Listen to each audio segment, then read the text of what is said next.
And a warm welcome to everyone who's joining us. I know that we're all located in different places, but I'd like to begin with some acknowledgements before I introduce Richard Thompson Ford and today's discussion. Now, I recognize that sometimes acknowledgements can become routine and therefore undermine their purpose. But for me, these acknowledgements are meaningful today precisely because we'll be talking about racial justice.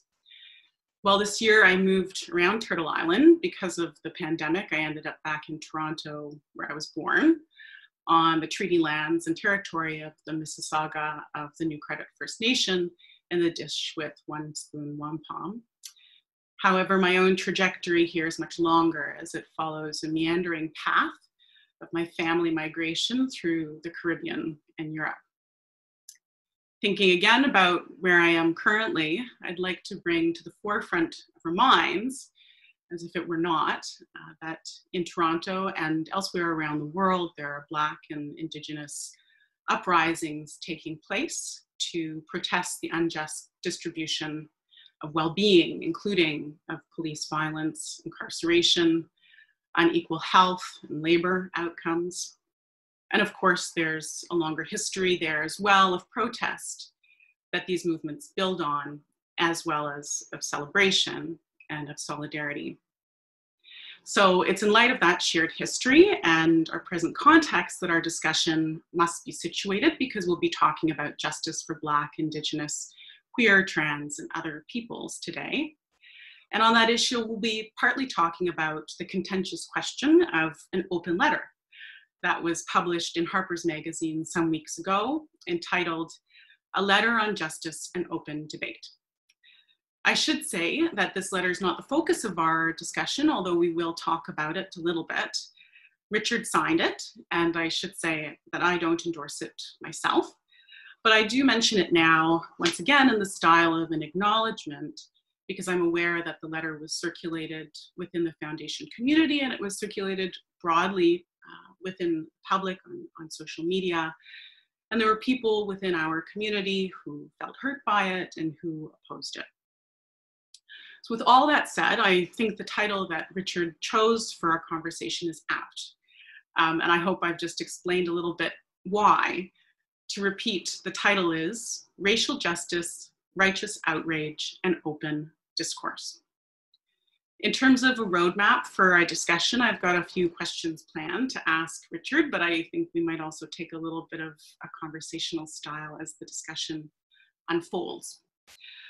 What I'll say now is that what I'm hoping to gain by using this conversational format is to give background to those of you who are joining us on debates about racial justice over the course of history. So focusing on the 20th century, maybe even before then, up to our present moment. To do so, we'll first talk about the history of strategies for racial justice in the United States, which is where Richard's expertise lie within that particular political and geographic area. Then I'll have Richard locate his own scholarship within that context. We'll talk about anti-Black and anti-Indigenous police violence and renewed calls for prison abolition, as well as the removal of colonial art, drawing on Richard's scholarship. And lastly, we'll wrap up by considering what racial justice means for the future. Milad Parpouchi, who's a 2017 Trudeau Foundation Scholar, will then direct our question and answer period afterwards, and you can see Milad on the screen as well. Okay, a final few comments before we move into our discussion. And for your information, these comments are my way of introducing Richard, though perhaps this introduction takes a somewhat unconventional and lengthy form. Richard Thompson Ford is an expert on questions of race and multiculturalism at the intersection of law and critical thinking. As such, throughout our conversation, I expect that he'll weave related theoretical strands from his work into his answers to my rather specific questions. In particular, I hope that Richard will highlight the following two themes in his responses, and Richard and I have discussed these themes before, so I want to bring them to the attention of the audience. The first theme is that of nuance. Nuance. So I've read a fair bit of Richard's work, and what I've remarked about it often is that he searches to highlight nuance, or we might call it complexity, within discourses that are couched in binaries. And in doing so, he tends to critique progressive politics on the left. He takes aim at the left, if not more so than as much as the right, although he is concerned with racial justice. These conceptual binaries might include the opposition between integration and separatism, radical projects and reform, identitarian claims and cosmopolitanism, incremental change and structural transformation, and so on. And I won't mention more here. You may or may not be familiar with this language, but I'm hoping that Richard can tease them out and weave them through his answers to my questions as I say. So to give you an example, Richard has challenged predominant approaches to so-called unconscious racism.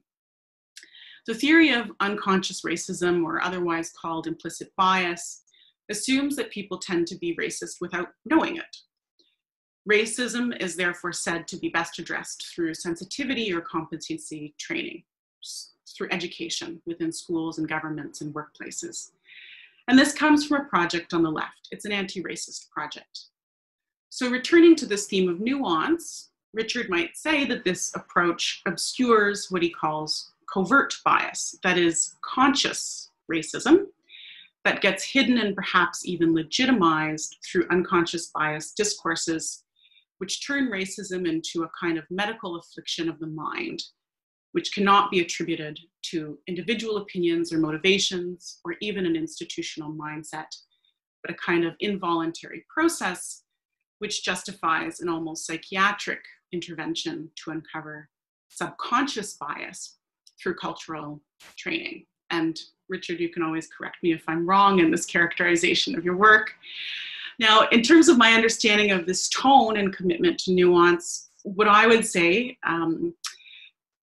is that Richard tries to elucidate some of the internal contradictions of progressive politics that he might say reinforce the status quo, either through co-opting by government, businesses, or other institutional actors, or by misrepresenting the problems at hand, which can have adverse consequences.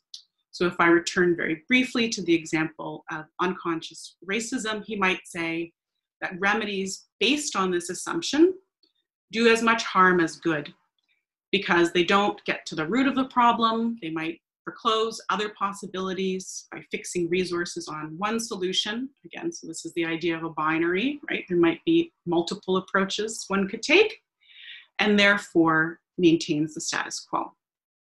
The second theme that I hope we'll touch on is that of strategy. So we had nuance, and we also have strategy. Some might argue that nuance itself can be misplaced as current events are unfolding. So I'm hoping that we might be able to discuss whether using nuance itself may be counterproductive, and key to this issue is timing. What is the right time to challenge the right or the left, as the case may be?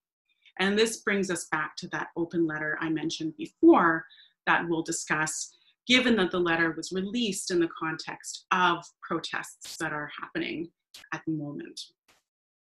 In his search for nuance and strategy, Richard Thompson Ford has written extensively about workplace discrimination laws and affirmative action, anti-police violence, and civil rights discourses and practices. He's the George Osborne Professor of Law at Stanford Law School and was previously a Reginald Lewis Fellow at Harvard Law School, where he obtained his law degree. Richard is currently working toward a fascinating book that takes a historical approach to delve into the transgressive and emancipatory practices of fashion, including by troubling ideas about cultural appropriation and dress codes. With those rather lengthy introductions aside, I will at long last turn to my first question.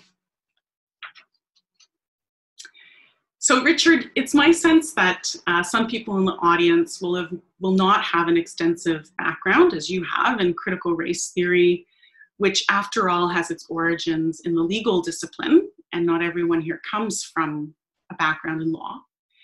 And the audience may also be unfamiliar with the history of debates around race in the United States, as we come from Canada, for the most part, I would expect.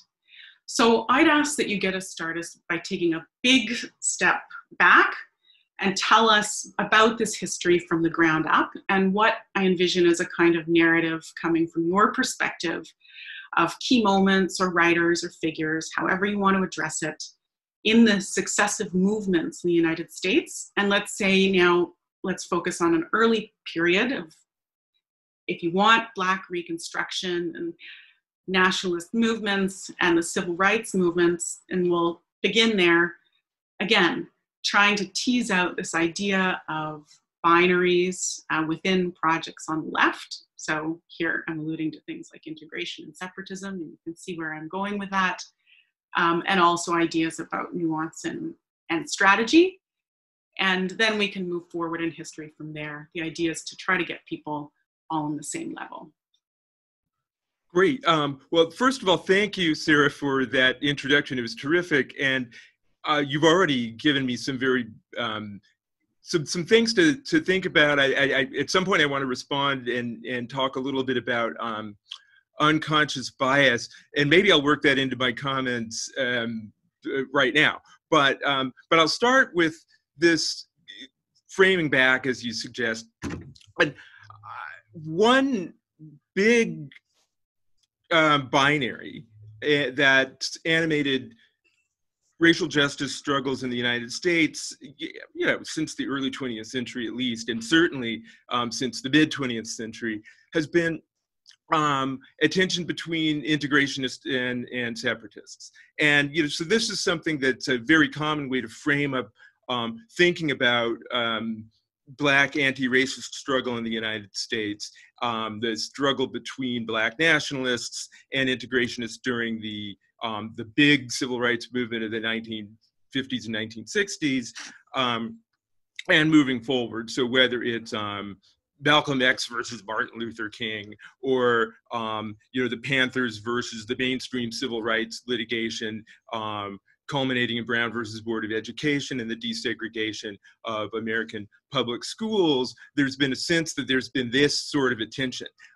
Now, people often overlay on that, I think mistakenly, a additional binary, which is one between radicalism and either reformism or incrementalism, with the implication that the integrationist project is the reformist, more timid, and more accommodationist project, and the separatist project is the more radical one.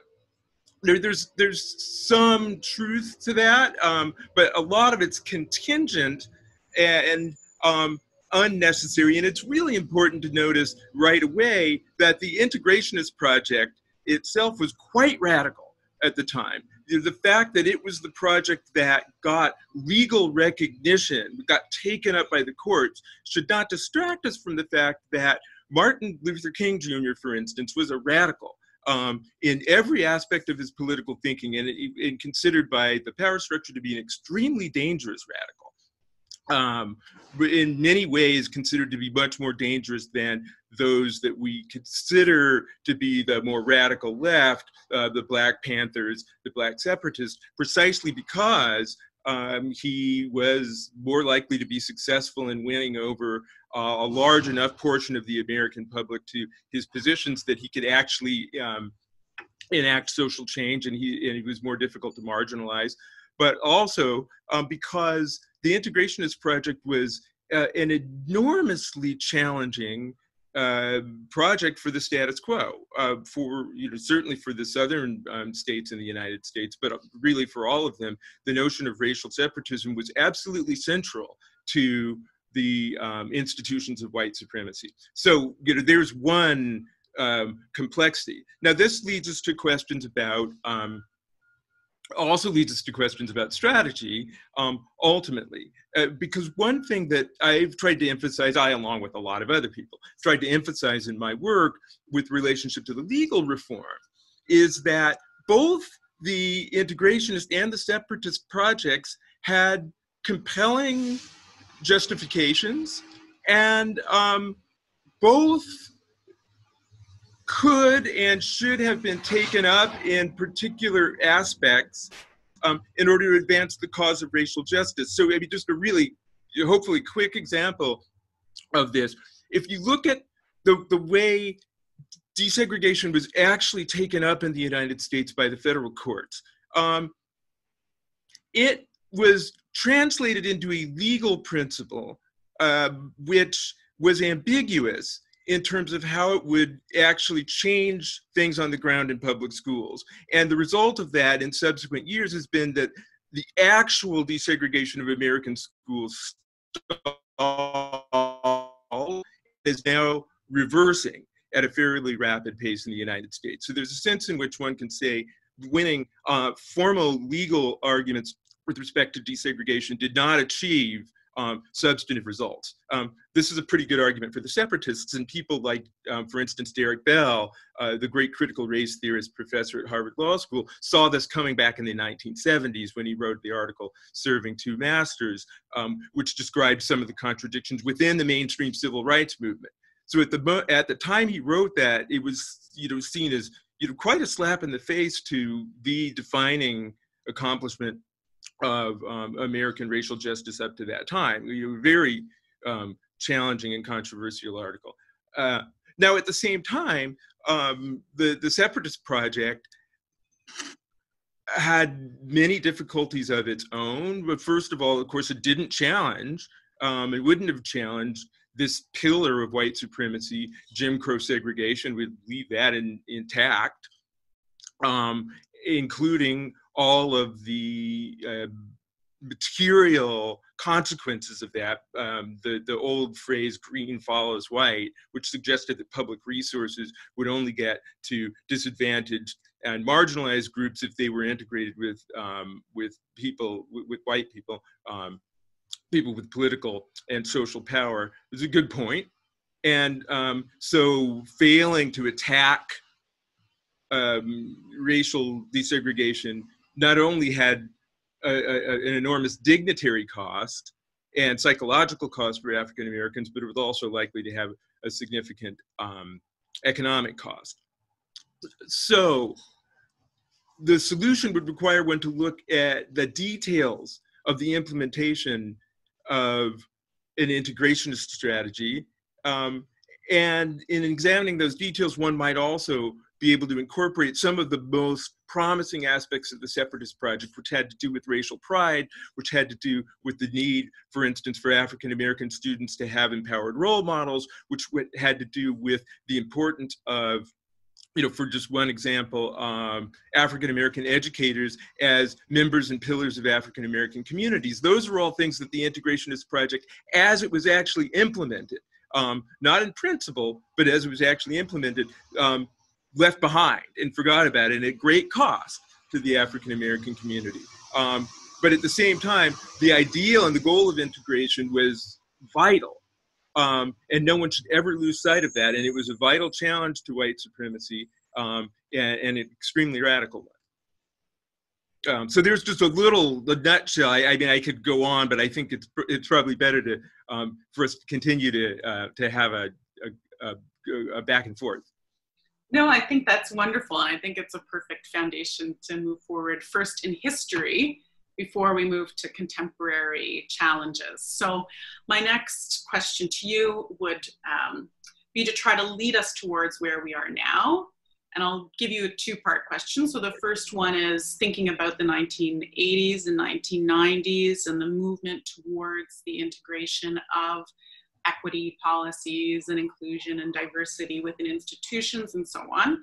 If you could speak a little bit about how that relates to that longer history, and in particular, the rise of the critical race theory tradition and what critical race theorists were arguing for and against. And then the second part of that you'll take in turn is, where we are now. So what are the current challenges that we're facing, and how do those current challenges, I'm going to, foreshadow one here about, the resurgence of movements towards abolition, police abolition, prison abolition. how do those relate to these binaries from the past?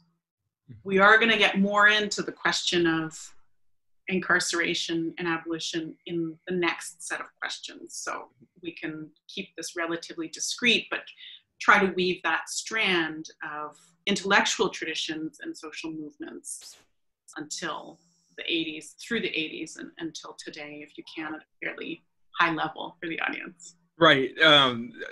So I guess I'll start with critical race theory. I mentioned Derek Bell's article, Serving Two Masters, which many people would describe as one of the, like a proto-critical race theory article, one of the articles that kind of inspired that movement. And one thing you'll notice is that it's critical of mainstream civil rights, but it's also, of course, deeply critical of the legal system and of something that we might call legalism. So one thing that emerges from critical race theory is the idea that the goals of a social movement, when they get taken up by the legal system, get turned into something else. There's some kinship with the Marxian idea of reification with respect to this, but you get an idea that has vitality and vibrancy and social meaning on the ground, but when it's taken up by the legal system and it's turned into something that's kind of arid and rule-like and can be plugged into the legal system. And there's some cost to that. One cost is that you've turned over the principles and the energy of your movement to judges. And so now the judge is in charge of what your movement means. And we see this really clearly, for instance, in a case from, I think it's 2008 in the United States called Parents Involved in Community Schools in the United States, where the principle of school desegregation articulated in Brown versus Board of Education becomes, through the voice of Chief Justice John Roberts of the United States Supreme Court, an argument preventing race-conscious policies to desegregate the public schools. So you've turned over the goal to the courts, and now the courts can turn it back on you. And there was a great deal of worry about that kind of thing happening in critical race theory. There were lots of tensions within critical race theory, which mirror some of the tensions that I described earlier between people who believed in more separatist approaches to racial justice and those who believed in really furthering the integrationist project in various ways, and making the courts and the legal system sort of make good on the highest ideals that might be articulated from those principles. But there was always, at least in the people I would say were the central participants in the early critical race theory movement, this great skepticism about the legal system. So there's a tension between using the law in order to promote social justice, but also being really worried about law as a tool of social justice is something that could be quite treacherous. Could you add to that also institutions? So not just law in the sense of black letter law, but also managerial approaches within institutions such as universities and workplaces? Yes, absolutely. So managerial approaches, including things like human resources departments, for instance. So as you move a little later in some of the writings in critical race theory, and also feminist critical theory, in the area of, for instance, employment discrimination, one theme that emerges is that you get a legal principle for anti-discrimination law, and it's taken up by human resources. And in human resources and in a corporation, it becomes a way for the corporation to advance corporate interest in various ways, including control of the workforce, surveillance, weeding out troublesome employees, all of the things that people concerned with the rights of working people are concerned about. But the corporation takes that up and says, this is what we're doing in order to promote anti-discrimination. This is what we're doing in order to comply with the law. So there are worries about the way this can come back and bite progressive causes, or the way progressive causes can be pitted against each other in various ways. And there's certainly also that concern in the university with respect to things like affirmative action, which on the one hand is an important tool to promote diversity and to integrate, previously quite segregated institutions, but at the same time could be taken up in order to, one, derail or distract a conversation about social injustice. So one thing that happens with affirmative action in the United States is that because the legally and constitutionally acceptable rationale is diversity and not remedying societal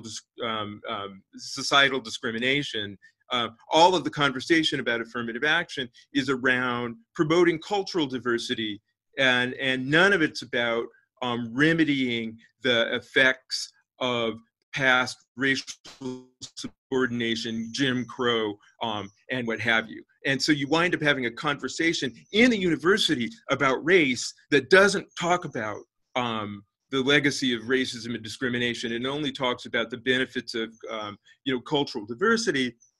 And an additional cost of that is that we put too much emphasis on the idea that the racial groups are culturally distinct and each have their own perspective and each bring that perspective to an educational environment. That's our conversation, and nowhere near enough about the way that certain groups are underrepresented because they've been horrifically discriminated against and deliberately kept down by a power structure.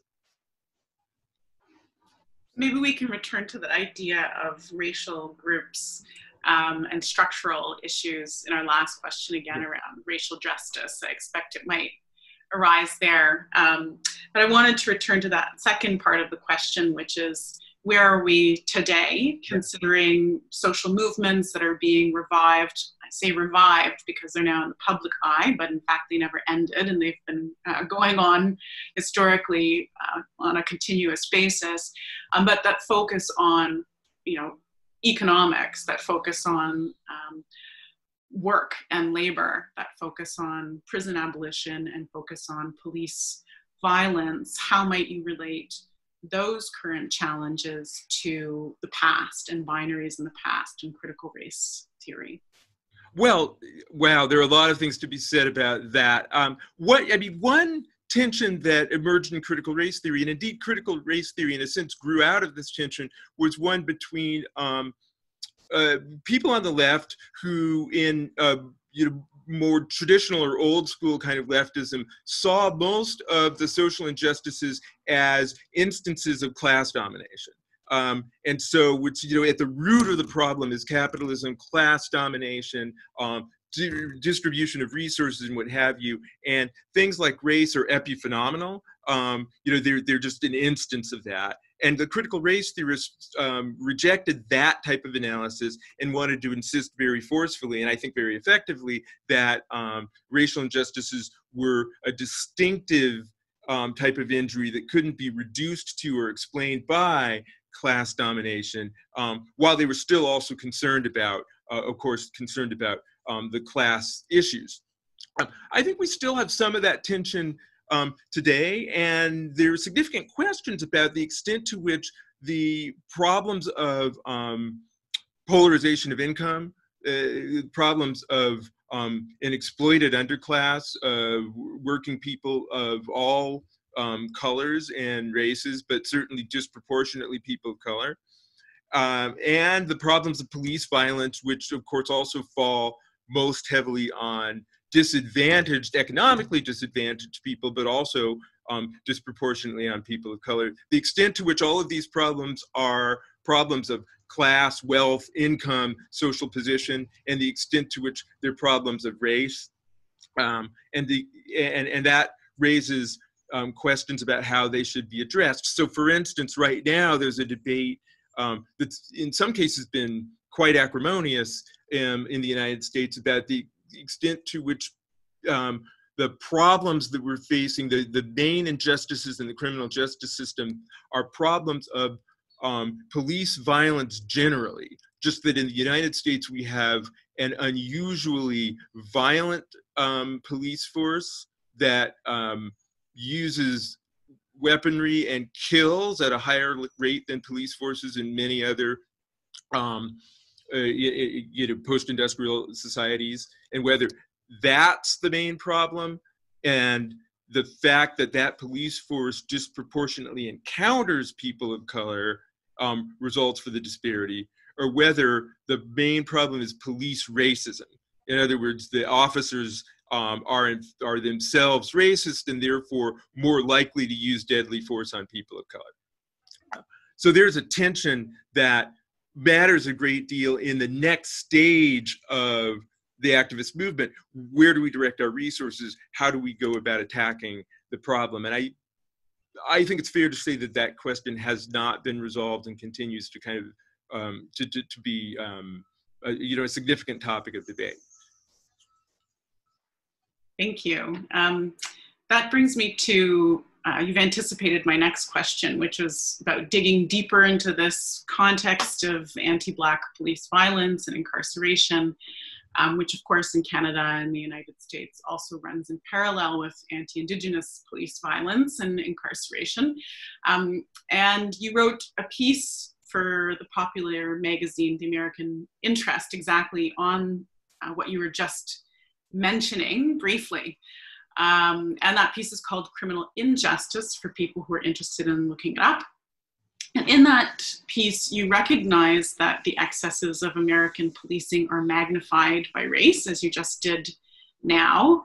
However, you also argue that these excesses are independent of race in a sense, that the United States, and perhaps we could add Canada and other states to this, although you seem to distinguish the United States in particular, that the United States has an excessively punitive culture.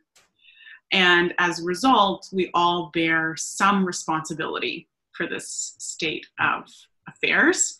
And you argue that, we must all therefore strive to transform the state of affairs.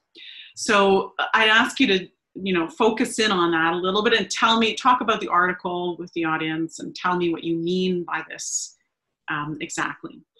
Sure. So I guess first it's important to briefly point out the ways that the American criminal justice system is distinctively punitive. And I won't go through all of the things I catalog in the article, but from the nature of policing, in which police kill people in the United States at much higher levels than in most other countries. I'm not aware right off the top of my head of the data about Canada, but I know with respect to countries that are in many ways similar in Western Europe, the rate of death at the hands of police is much higher in the United States.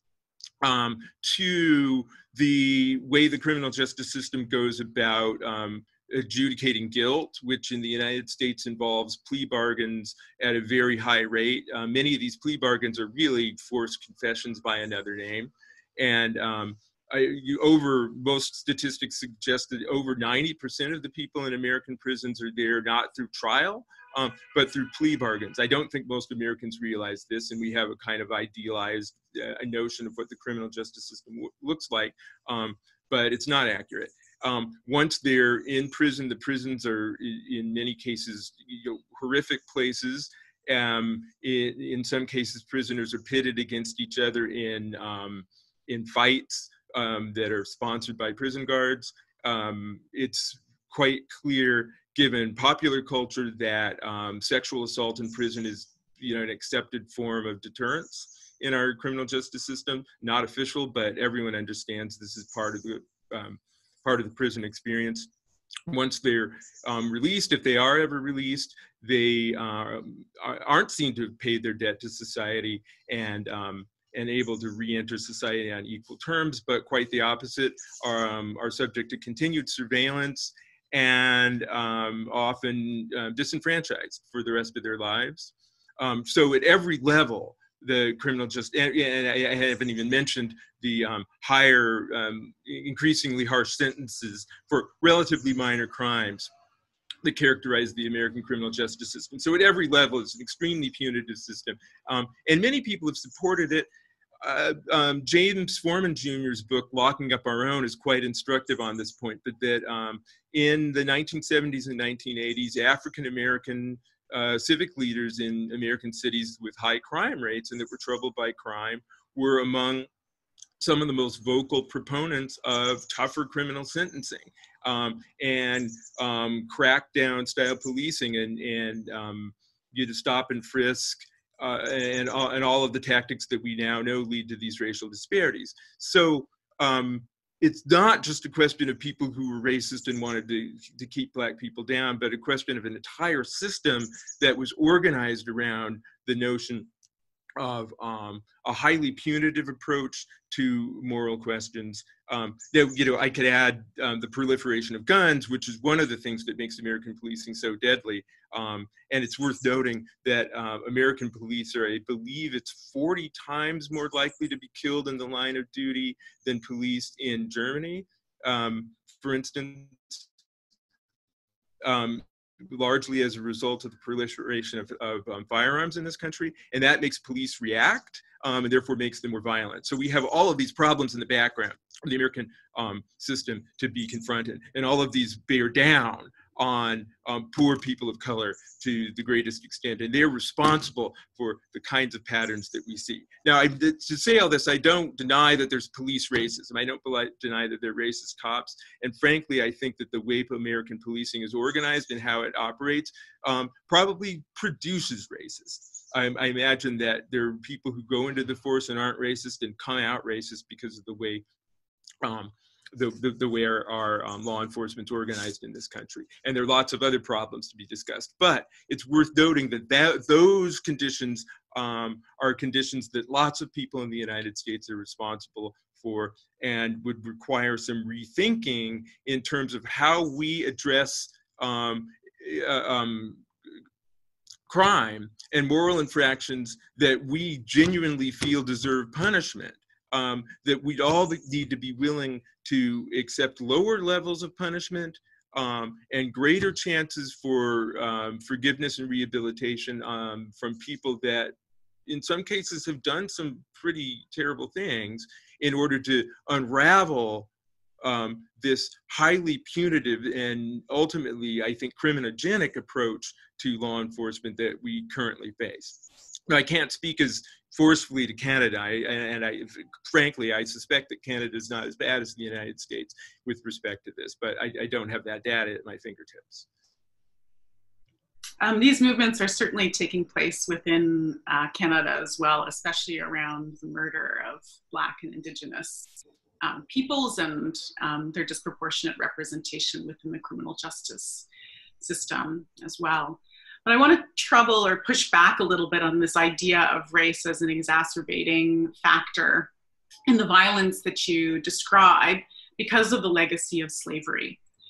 And so I wonder if it really is possible for us to be able to tease out or separate in any way this punitive culture within the United States from racial capitalism and racial exploitation. So we see, for instance, in the work of Du Bois, the description of slave patrols, right? These were white citizens who were hired to rally slaves who had escaped from plantations and often inflicted violence upon them to return them to slaveholders.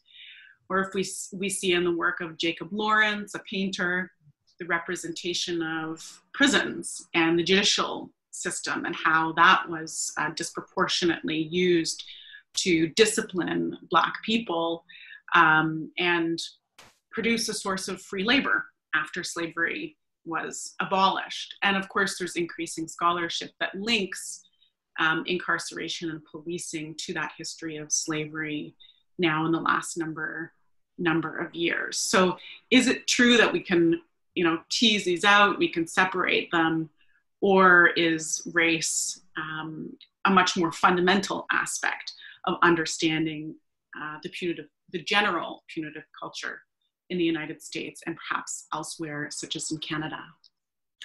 Well, I don't want to, I think it's true that you can't tease them out. I mean, this is, trying to develop, analytically trying to separate race from the development of American institutions is impossible, because race has played such a fundamental role in the development of most things in this country. So I agree entirely with that. There's, and my point is, so my point's not, I have no quarrel with any of that. My point is only that the attitudes are now quite pervasive. And they're pervasive in ways that the narrative of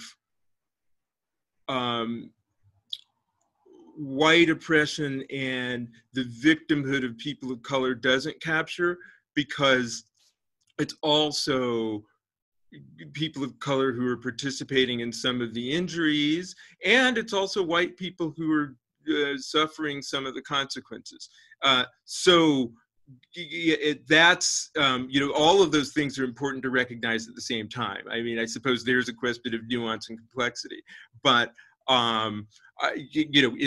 there are Black police officers who were involved in many of the, at least some of the incidents that have been most notorious involving Black victims of police violence. There are Black prosecutors who were involved in some of the more notorious instances of prosecution. There are Black judges. And at the same time, because we've developed this culture of, punitive and violent law enforcement, there are, plenty of white victims of it as well. So it's both. You have to confront the history of racism, almost certainly. And nothing that I've ever said or written would suggest that we could ignore that history, or that that's something that is incidental to the problem. Not at all. However, at this stage, and here's a question of how one conceptualizes this in the way the law might matter.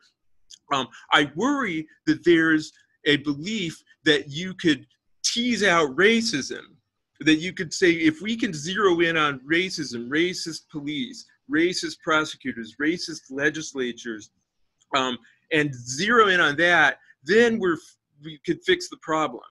That's what we have to do. And I don't think that's right, precisely because you can't tease it out. At this point, we're not going to be able to isolate racism and leave the rest of the system intact. And that's always been the ambition of American civil rights law and American anti-discrimination law. I want to signal two things that I still wanted to talk about with you before my big and broad last question, which is about defining racial justice. So two things, and okay. Try to, account for the time, but again, maybe we can have a little bit of flexibility in that regard. The first thing still relates to this theme of nuance and complexity that we've been talking about, which you've clearly been able to address in this talk about police violence and incarceration, and your own publications on that. I wanted to see if you'd speak a little bit about monuments and statues and public spaces, because you've also written an article recently on the removal or destruction of these kinds of colonial artifacts. And for the information of people who are joining us, that article is called Whitewashing Art and History. In that piece, you make some really intriguing points about the need to retain history, such as artifacts, rather than efface it, because memory is an important source in the pursuit of justice. So I wondered if you could elaborate on that claim, and also touch on the idea that perhaps we can actually replace those monuments. So if we're not keeping them, we can replace them with others that tell an alternative history. For instance, commemorative art in public spaces about the legacies of slavery. Should these two forms of history, right, in physical artifacts, in spaces, in the names of institutions provided by benefactors to universities and such, should they exist side by side, or should we be involved in a project of regeneration and replacement. Yes, so there's a lot there, because I would first of all distinguish different types of monuments and different types of art. I'm 100% in favor of getting rid of monuments to the Confederacy or monuments to vicious colonial explorers and the like. Cecil Rhodes, get rid of it. Robert E. Lee, gone. Lots of things like that. The Confederate flag, the sooner the better we can get rid of every remnant of this. And there are many others that fall into that category where the monument's just a celebration of exploitation, violence, bigotry, colonialism, what have you. It ought to go. Or it certainly doesn't belong in a place of public honor and esteem. Now, there's an argument about whether it belongs in a museum to show our misguided past or what have you. Now, then there's another category, which are people who were flawed but also did good things, or also were. There, I'm not sure that the answer is always to get rid of the monument or the dedication or what have you, as opposed to something that would acknowledge the flaws while also acknowledging the contributions. I think, and honestly, in societies like ours that were characterized by racism, sexism, eugenics movements, and what have you, there were a lot of people who were complicated and mixed, or and had very good ideas. John Muir comes to mind, and there's a controversy around him. And then the art that actually critiques. Oh, can you still hear me? I'm getting a message that my connection's unstable. It's fine now. It was momentary.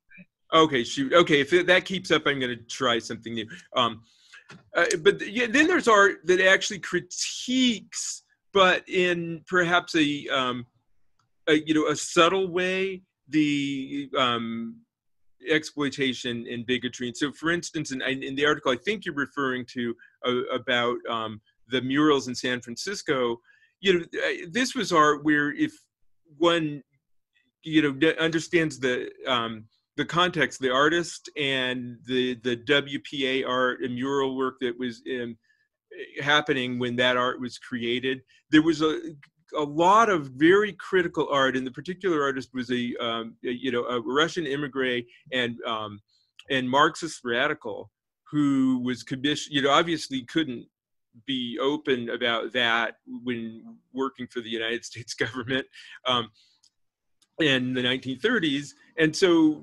created a deeply subversive work, which told the story of George Washington by pointing out, but in a way that was subtle enough to get past the authorities, that he was a slave owner that was responsible for the genocide of Native Americans. And now that, I think, is art that needs to be retained.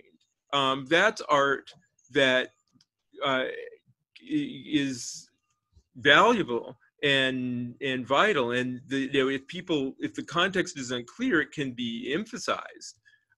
But I don't think we can afford to get rid of art like that any more than we would want to get rid of Diego Rivera murals that might, on their surface, appear to celebrate, industrial capitalism or what have you, but if you look closely, are actually a critique. So there, you've got three big categories. I do really take seriously the comment of Annette Gordon-Reed, the professor at Harvard Law School, about she described the Harvard Shield, which was, the brief history is that Harvard Law School was founded largely on the fortune or on contributions of a man named Isaac Royale, who was a by all accounts quite vicious slaveholder with a vast plantation of brutally exploited slaves in the Caribbean. And the Harvard Shield was the Royale family shield, and so the shield is, one could argue, essentially celebrating the fruits of slavery. And so Harvard Law School has decided to get rid of it. But Annette Gordon-Reed made, I thought, a great point when she said we should be forced to keep it. This is Harvard Law School's legacy. And every time someone looks at the Shield, or every time someone enters one of these buildings, and all of the students who go there and benefit, they benefit from the Royale fortune. They've benefited from the legacy of slavery, and they should know it, and they should acknowledge it, and the school should be required to own that legacy and atone for it, but not whitewash it and not try to pretend that it didn't happen, because it might make people uncomfortable to be reminded of it. And I think she's right about that. I think that, we live in societies that were built on the misery and exploitation of people, and it's not enough to just say, we repudiate it and we're not going to talk about it anymore. And in some instances, that means that we ought to be forced to continually reckon with it. And perhaps also rebuild. So is that something that should happen contemporaneously, as in we reckon with this history and acknowledge it, but also perhaps foreground real history that took place from the perspectives of others, again, other types of public art and monuments? Oh, definitely. Yes, absolutely. I mean, these are not inconsistent.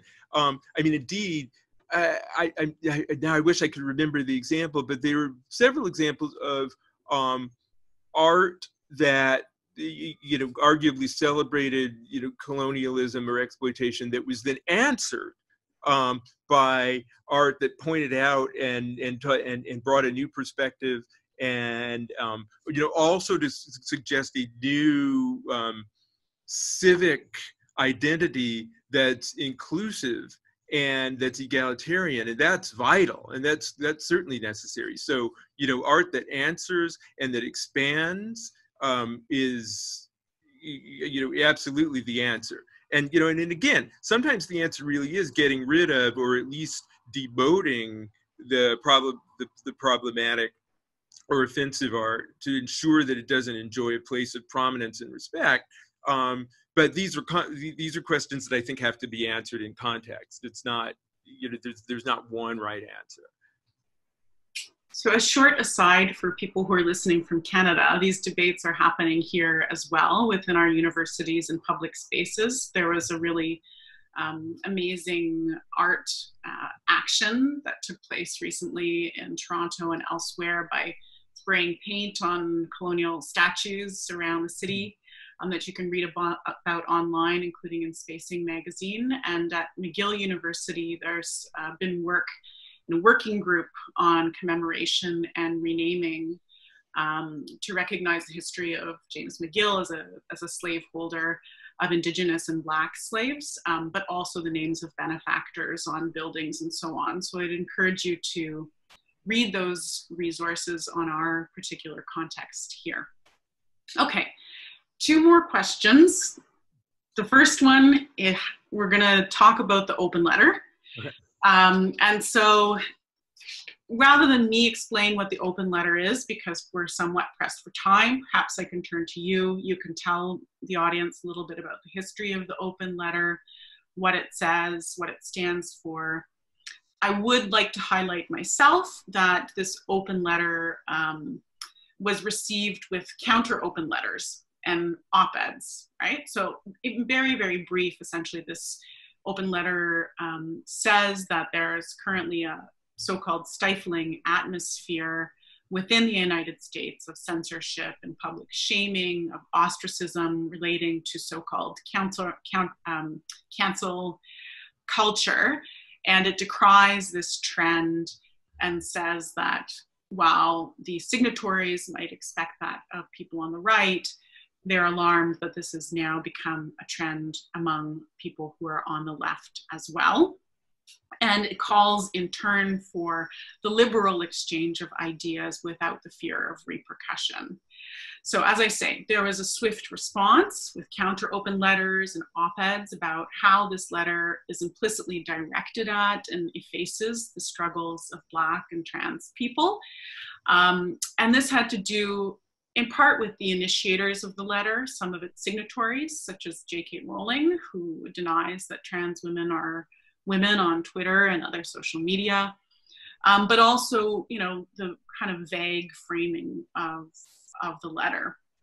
So if I were to cite one person, Gabrielle Bellot, who's a trans Caribbean writer, published a piece for LitHub, which argues that the letter, and here I quote, fails to consider the experience of what it is like to see your very identity coldly dissected and suspected in the name of free speech.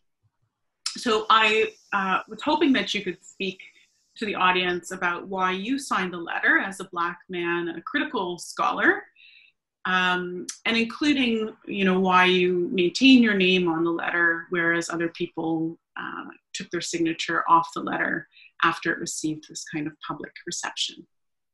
Well, sure. So, I mean, the short answer is that this phenomenon, there was no way of writing a letter. I wasn't involved in the drafting of the letter. I just was asked whether I would sign or not. The phenomenon that the letter described was familiar enough to me that I am certain it's a real phenomenon. I've seen plenty of examples in my own experience of you know, people who make a perhaps disquieting argument or an argument that doesn't correspond to a particular ideological orthodoxy, who are then, you know, kind of excoriated. And it's not just a question of disagreement, but a question of a campaign to ruin them, to drive them out of their positions, to get them fired, to get them ostracized, to organize what you might call secondary boycotts so that no one else should ever associate with them, you know, this kind of thing. I think a lot of this is just the ethics of social media that are now being, unfortunately, imported into other environments, but I think it can be quite destructive. And, you know, particularly because we've been talking a lot about nuance and complexity, and I think ultimately, in order to have viable solutions to the problems that our society faces with respect to social justice, we need differing perspectives, that it's not always obvious right away what the right answer is. And, you know, if an orthodoxy hardens up early on and anyone who departs from it is to be ostracized or canceled, then I despair that causes that I care about are not going to be successful. So that's, you know, now there's an additional question of the value of free exploration of ideas and art for its own sake. But, you know, just instrumentally, I think it's a destructive phenomenon. And I do think it's a real one. And I've seen it at my own university, and I've seen it in other places. And so now, no one knew who was going to sign the letter when it was circulated.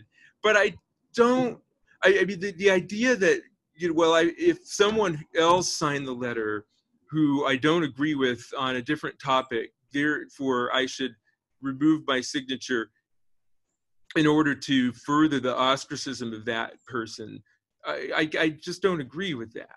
I signed the letter because I agree with what the letter says, not because I agree with everything that everyone who signed the letter said somewhere else.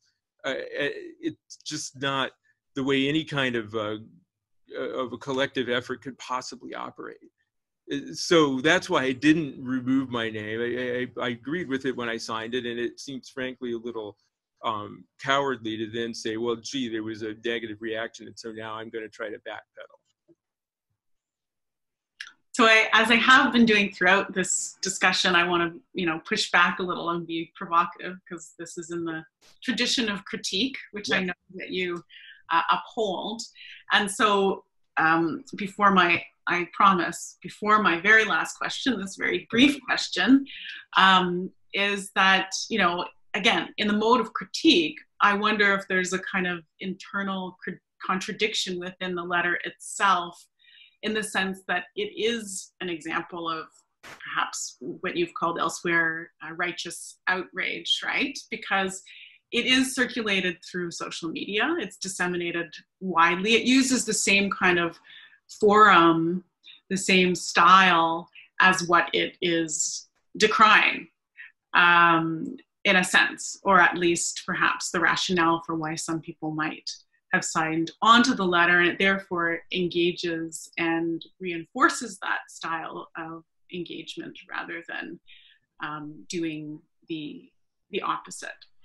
So this is, again, the legitimation or the reinforcement critique that we see within the critical legal studies and critical race theory tradition, and I wonder if you could speak a little to that. Sure. Well, I mean, open letters have a pretty long tradition, much older than social media, and I saw it as in that tradition. Though, to be sure, in today's environment, everything gets disseminated through social media or advertised that way. And, of course, I can't speak to the motivations of everyone who wrote or everyone who signed the letter and how they wanted to deal with it. But the important distinctions, I think, is that there was nothing in that letter that suggested that anyone should be ostracized, drummed out of their career, shunned for their views. And instead, it described a phenomenon that we hope people would take notice of and reconsider if they had participated in it. That's all. So it doesn't share with it doesn't share the problematic aspects of what we're critiquing.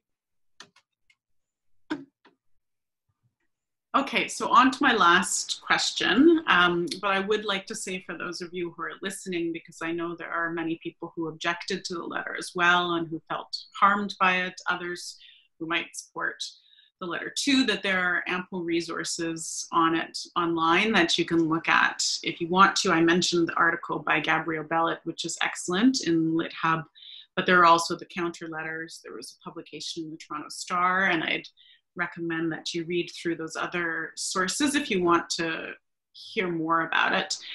But unfortunately, within the constraints of time, I think I'll just move to my last question now, which, to repeat, as I've said throughout, is about how you see racial justice. So reflecting on all that's been said today, on ideas of nuance and strategy and the long tradition of struggles to achieve racial justice in the United States, in Canada, and transnationally, I wonder if you could answer that question. How do you define racial justice? You use this term frequently in your work. It's also one of the terms that's used in the title for today's talk. Yet, to my knowledge, you refrain from defining the concept in your work, and this is not unusual. There are many critical race theorists who also talk about racial justice as the horizon for their project without providing a prescription for what that means and how it might be achieved. Partly this might be the mode of critique, which tends to be perhaps more reflective than forward-looking, or it tries to ground a forward-looking project within a sense of history and within a sense of, again, self-reflection. But perhaps you could, in this setting, tell us what you think it means and how it might be achieved in the future moving forward. I'll try. But first, one last thing about the letter. I do want to say, I don't agree with J.K. Rowling, and I think it, just to the extent that people have read anything like that into, I'm sure that most of the signatories on the letter don't agree with her positions with respect to transgender people, and I understand the injury and hurt that's caused. I don't agree that her signature on the letter is a reason to remove my name from it for the reasons I mentioned, but I do want to say that I find her views unacceptable with respect to that. Anyway, so to move on to the question of racial justice, it's very, the difficulty, of course, is beginning where we are now in a society that is deeply unjust, and many of whose institutions are rooted in, as you pointed out, and continue to be deeply affected by white supremacy and other types of racial injustice. It's difficult to imagine what a completely just society would look like. It's hard to know what institutional practices would have to change and exactly how in order to accomplish that.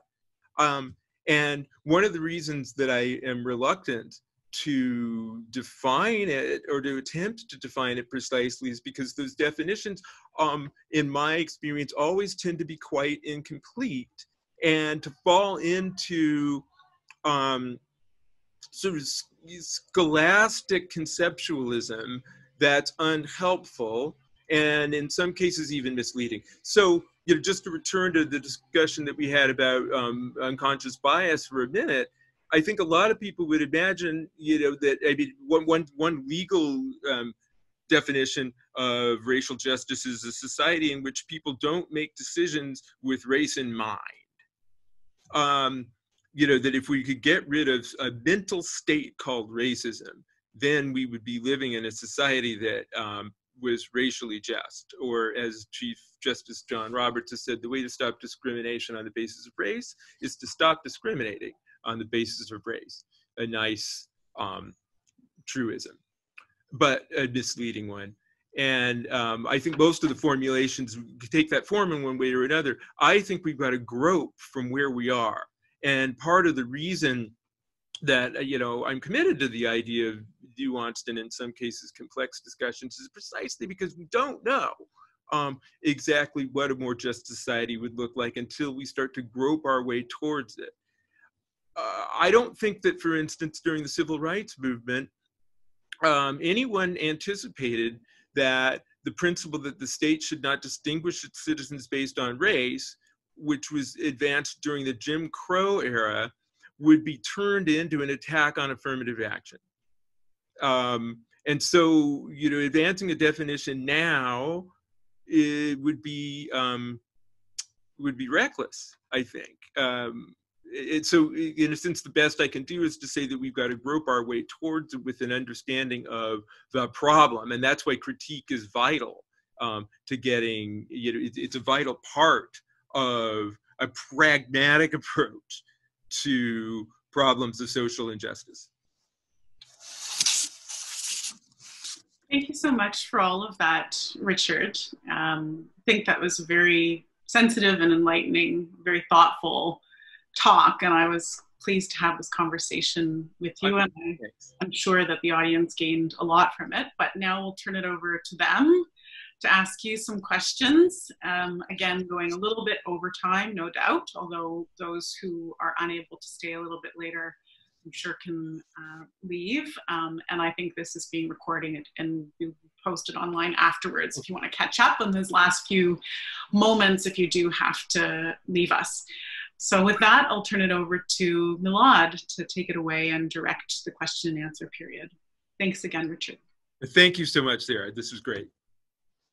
Thank you so much, Sarah. Hello, everyone. My name is Milad Parpouchi. As was just mentioned, I'm a 2017 Scholar of the Trudeau Foundation and a doctoral candidate in the Summers Research Group in the Faculty of Health Sciences at Simon Fraser University.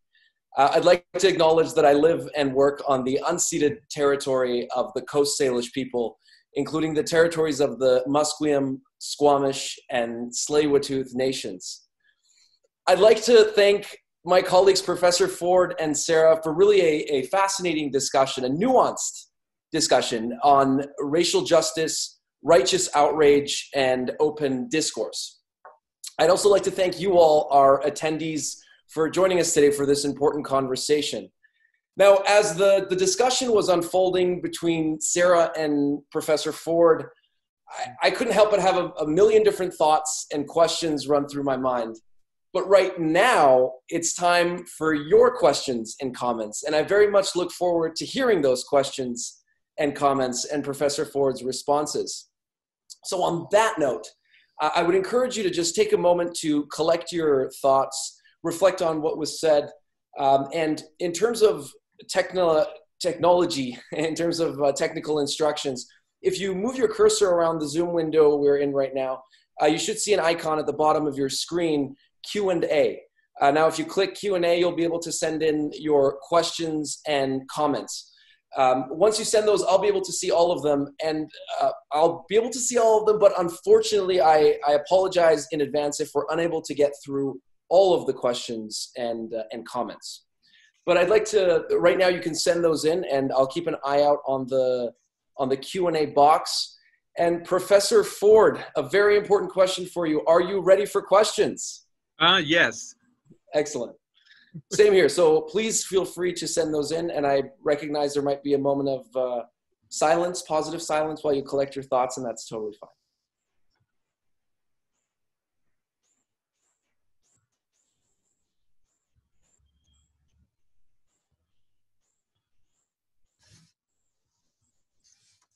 Alrighty. So we do have, actually, we have questions. And I'll start with the first one that's listed here. So, Professor Ford, what is the role of overturning precedent in fostering positive change?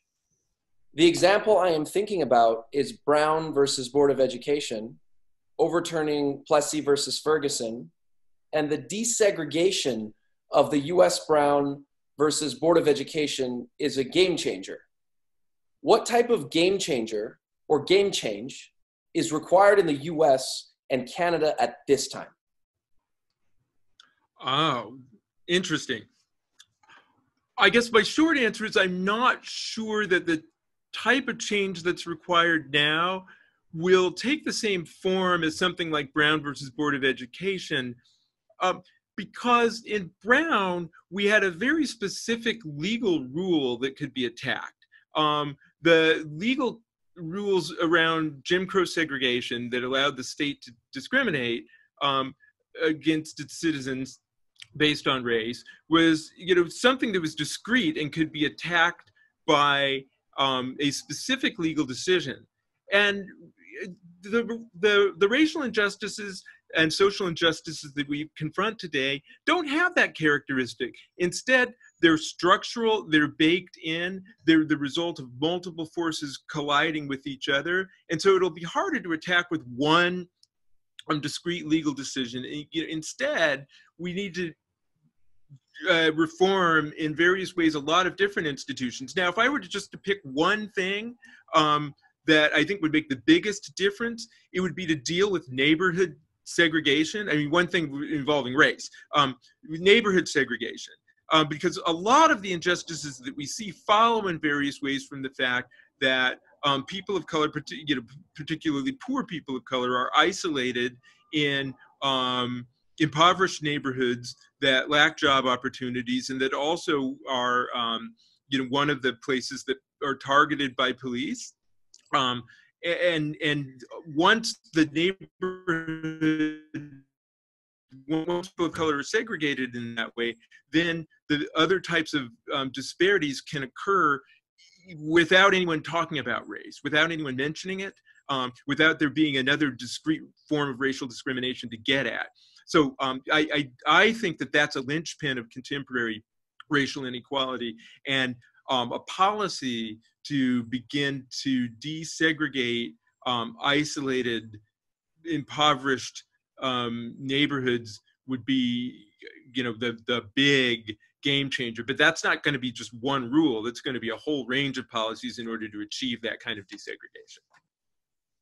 Thank you very much. I want to follow up with that, but I see that there are questions coming in, so I'm going to move on to the next question. There's a question here. How would a holistic approach to racial injustice look like? It's a matter of law, social sciences, public health, public policy. Don't you think our responses have been siloed so far? Yes, absolutely. I agree with that. If our societies had a sincere and vigorous commitment to racial justice, we would have a multifaceted approach that would coordinate all of the things that you just mentioned and others, education, for instance. And you know, again, I'd return to urban planning, neighborhood desegregation, all of these things, and work together in order to unravel the structures that maintain racial inequality. Absolutely.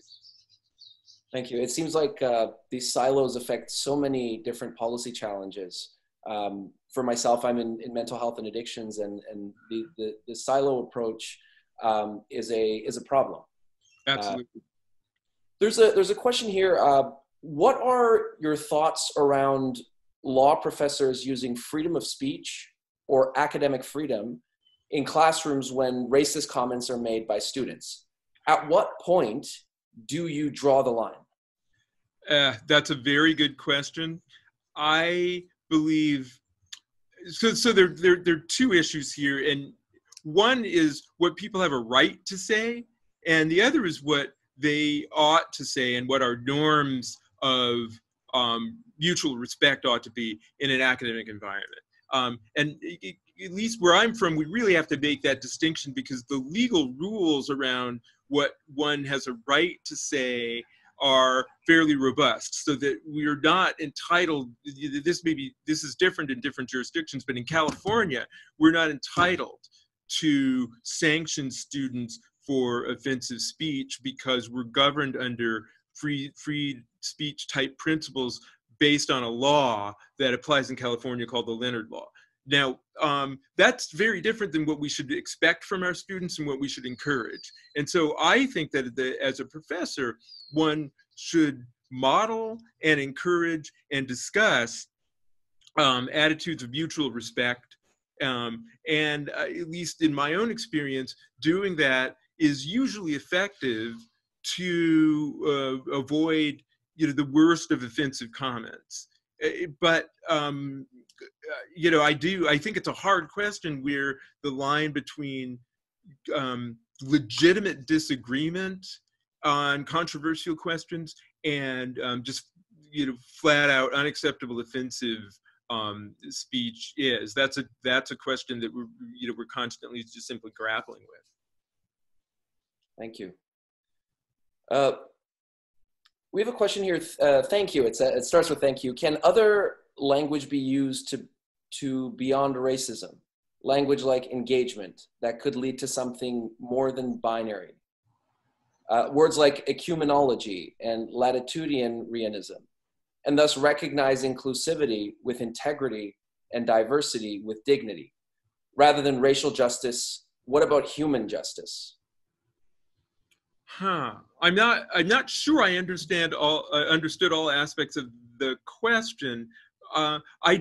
The last bit, what about human justice? Well, to be sure, and yet there is something specific about race that has to be addressed. And so I don't think that we can simply replace the focus on racial justice with a focus on human justice, because that language doesn't allow us to get at the specificity of racial injustice that's so much a part of our history. So my worry about that formulation is that it's a little bit like the response to Black Lives Matter being all lives matter. Well, yes, obviously, certainly all lives matter, but that's not a good response to the specific concern about racial injustice that's been, you know, that also has to be addressed.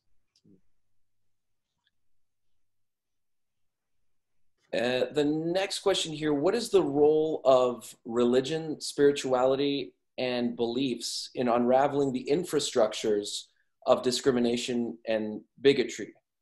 So that Princey.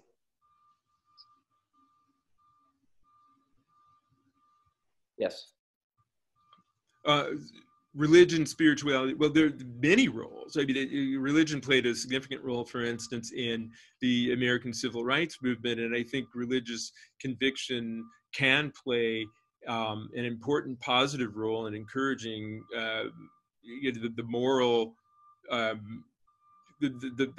moral conviction to undo injustice. You know, of course, in practice, sadly, religious conviction can also work against social justice in some circumstances and can become an apology for maintaining traditional structures of inequality. And so that has to be confronted as well. But maybe the larger question is simply that I think the need for people to find meaning in their lives is a central crisis in today's society, and the lack of meaning, whether it's the lack of religious or spiritual conviction, or it's the lack of a belief in a heroic or progressive narrative for the nation or what have you, is a significant problem. I mean, nihilism or animé, as one might describe it, I do believe that that's a real problem in today's society, and it's something that needs to be a central concern of social justice movements. Thank you. This is there was news, of course, Joe Biden has chosen Kamala Harris as the VP. In your opinion, will Kamala Harris have a positive or negative effect on the overly punitive U.S. justice system? That's a good question. I think she'll have a positive effect. Now, I mean, in my own opinion, I believe that Kamala Harris will be a great vice president, and I think that she has demonstrated both the knowledge and a sensitivity to the criminal justice system that is encouraging. Now, that's not to say that I agree with all of the decisions that she's made in the past, but I would probably say that about almost any politician in the United States. But I'm hopeful. If our project toward racial justice begins with eliminating a racial mindset, in what ways should education and legal discourse approach both the acknowledgement of racist systems while also beginning to undo their perpetuation by moving away from race as a social category? Now that's, I would have to spend a lot of time to answer that question adequately, but I will say two things. One, I don't think the most important task confronting us right now is to eliminate the category of race. I think the most important task is to deal with the structural conditions that reinforce racial hierarchy and subordination. And I think in many ways the mental attitudes will follow from changing the underlying material conditions. I also think to some extent we have to retain the category of race in order to have a clear sense of what we're trying to confront. So, colored blindness at this stage isn't a viable option. Now, in the long run, perhaps it is. And I think we're just not close enough to a society in which we could imagine eliminating racial thinking altogether for me to know what that would look like. Thank you very much, Professor Ford. Right now, we are 5 minutes over time, and so unfortunately, our time has come to an end. I apologize if there are any questions that I was unable to get to. But of course, this important conversation will continue beyond this event. And I thank you all for participating. And Professor Ford, thank you so much for your time and for sharing your perspective and expertise. We really appreciate that. Great. Thank you. I really enjoyed the conversation. Thank you. And thank you so much, Sarah, for being a very great interviewer. Thank you very much. Absolutely. No, thank you very much as well. And to your openness to the provocativeness of my questions and sharing your opinions with all of us. Oh, absolutely. Thank you. Thank you for your terrific and thoughtful questions. This was a great conversation. I really enjoyed it. And I also thank you to the Trudeau Foundation for organizing this event. And I wish each and every single one of you an excellent remainder to your day or evening, depending on where you are. So on that note, thank you very much and take care. Thank you. Goodbye. Till the next time. Yes.